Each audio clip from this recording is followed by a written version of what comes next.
Hey there, my name is Alex, I am the Silver Mont, and in this video we're going to have a look at the open beta for Nioh 2, which has been running recently on PS4. If you're curious about what Nioh is, well, go check out my review of the first game, as the sequel is a lot like it. In a nutshell, Samurai Dark Souls, not Sekiro. But to give a quick recap, my general thoughts on the first Nioh? I thought the game had better combat than Dark Souls, and indeed combat was the game's main strength. The story was serviceable, but the environments were very samey, and I wasn't a huge fan of the loot system nor the end game grinding. So what has changed for Nioh 2, judging from this beta?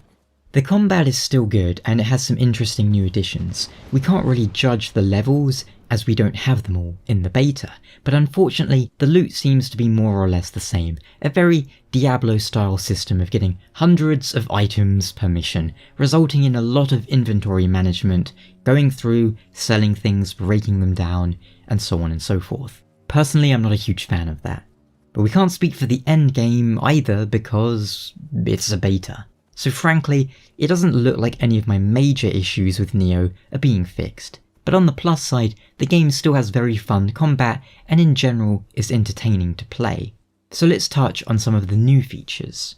The most obvious one would be that Nioh 2 features custom, created characters instead of the preset character of the first game, William, which you might have noticed already because my character here is female, which I did to try and make them look as different to William as possible. Granted, I forgot William has light blonde hair. For some reason I thought he had brown hair. I must have been self-inserting. This time you'll be creating your own character, who is linked with, or in some ways is, Hideyoshi, a key figure in this era of Japanese history. The character creator itself is quite good. You can change your character's height, proportions, finely tune their hair, and so on and so forth.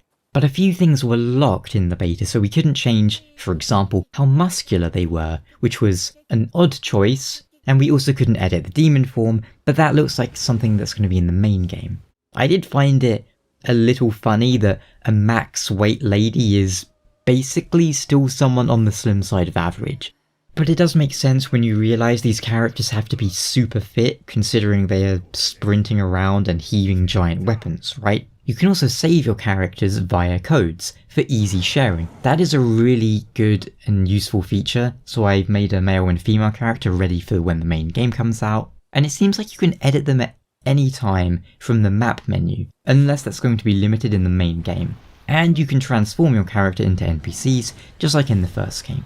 Another new feature would be the two new weapons, the Switchglaive and the Twin Hatchets. The Switchglaive is a transforming weapon. Think something like Bloodborne or Monster Hunter, where in each stance it has a different form. Like in high stance it unfolds into a scythe. This is the new magic weapon, in that it scales with the magic stat. The Twin Hatchets are very entertaining to watch, but I'm not really sure how else to describe them as I didn't use them too well. But they are a fast and furious weapon with also some good ranged attacks in that you can throw them. And speaking of stats, they've removed the, I want to say it was called attunement in the first game, they've removed that stat and they've put in a new stat called courage. And courage determines how fast your ki, your stamina, regenerates. And it also scales the tonfa weapons, I think. And you'll be getting the weapons that were added later in DLC in the first game, here in the base game, if that makes sense. The Nodachi and the tonfa, both of which are fun. Nioh has my favourite spear gameplay of any game I've played, and I love spears, so there's a good chance I'm going to stick with them. But I'm thinking my character in Nioh 2 will probably be full ninjutsu using the Kusarigama, just to change it up a bit.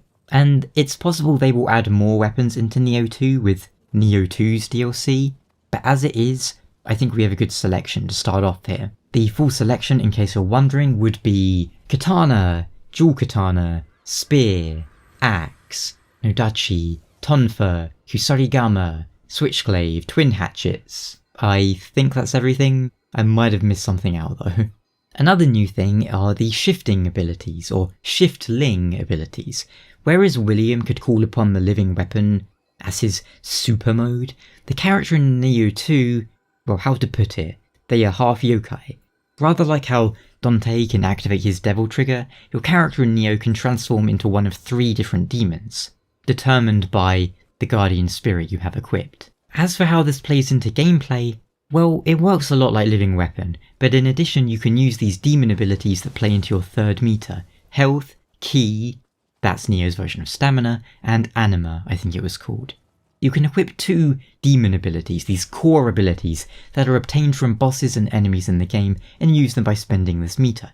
This could be anything from a Kappa Shell ability that makes your back invincible, to transforming into a gross spider demon for a moment, blasting fire everywhere, or my favourite, turning into a Scampus and rolling around at the enemy, which seemed to be very effective, weirdly. Looks like there's going to be quite a few of these in the game, and I can imagine some of the bosses will have very powerful ones. These are used by pressing R2 in triangle or R2 in square. Then there's the burst counter done with R2 in circle. This is a sort of parry-esque mechanic. You can use it on enemies to counter their burst attacks, special moves that cause the enemy to glow red before they dish it out, to give you a warning. These counters are satisfying to land, but in the beta they were inconsistent in the sense that sometimes you would do it and take no damage, other times you would do it and still take damage, and there are some attacks that look like they're burst attacks, but unless they have 1 frame perfect timing, they can't be parried with some of the parries, because each demon form has its own parry. Incidentally, your character in Nioh 2 is equipped with a special little knife that they use for finishers in some situations, namely on yokai enemies. Basically, if you drain an enemy's stamina, their ki, you will put them into a critical state where you can do a critical attack on them. I imagine it's some sort of demon slaying blade given to them in the story. Probably like the Fushigiri, the mortal blade from Sekiro. There was a nice number of new enemies in the beta, and the bosses gave me the impression that the game's difficulty is only going to get harder than the first game. The Kamaitachi boss from the beta doesn't seem that well tuned, if you ask me. First time I fought him going through the beta normally took me about 4 or 5 attempts. The second time took me almost 2 hours because I was a bit underleveled, bit undergeared, and the boss was just being very inconsistent in ways that were really vexing me. Sometimes I would dodge the attack with the exact same timing and it wouldn't dodge it. And other times I would drain the boss's ki and attack him and he would fall over. Other times I would do the exact same thing with the exact same attack and he wouldn't fall over. I don't like inconsistency. However, much like the first Nioh, there's a lot of super powerful abilities you can use to even the playing field, and in some cases it's like a boss will either be incredibly hard or incredibly easy if you cheese it. Not sure how I feel about that, but many ninjutsu and onmyo magic talismans can be incredibly strong. Graphically, the game is more or less the same to my eyes, so whilst nothing I had issues with in the first game has really been improved that much, the combat has been tuned and is better than ever, and it was already very entertaining and good. On the bright side, multiplayer has been somewhat improved. There's up to 3-player co-op now for starters, and there's an item in the game that allows you to put down a sort of friendly grave, and when other players interact with this, it will summon a shade of you.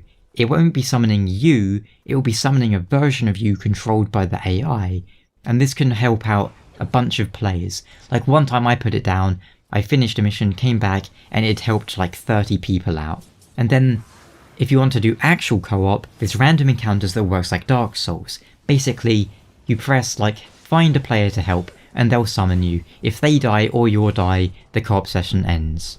Then there's Expeditions, where it's more like you have a co-op meter, and when you die, the meter starts going down and you have to revive each other before it, vanishes. But on the downside, if the meter vanishes completely, you have to start the level from the beginning.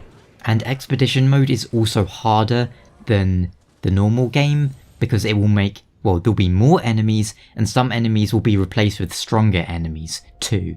Promising as the game looks, and to quickly touch on the visuals again, you can still use action mode for 60 FPS target, but I think I'm going to wait for a PC version this time around. There's a PC version of the first game, so I imagine we're going to get one for the sequel as well. It's probably going to be exclusive on PS4 for a while, but I'm not so excited for the game that I can't wait to play it on PC. But there are things I'd like to see improved. From this beta?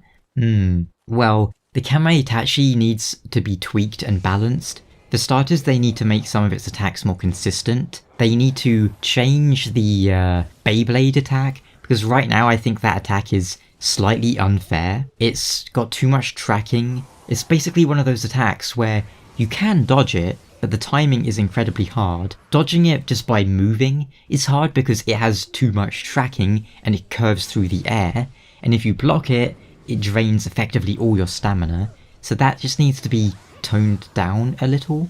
They need to increase his recovery time slightly, but I also think this is a boss that you're not going to be fighting at the start of the game, which is another of the issues in the beta, because you're going to be fighting this boss once you have a bit more, experience and levels under your belt. That's mostly it though. My main issues with Nioh now are no longer small tweaks, because if you remember back from my Nioh 1 alpha videos, I had a lot of wishes for that. A surprising number of them actually got fixed. These days it's largely just the loot system in general and the endgame that I hope are working better.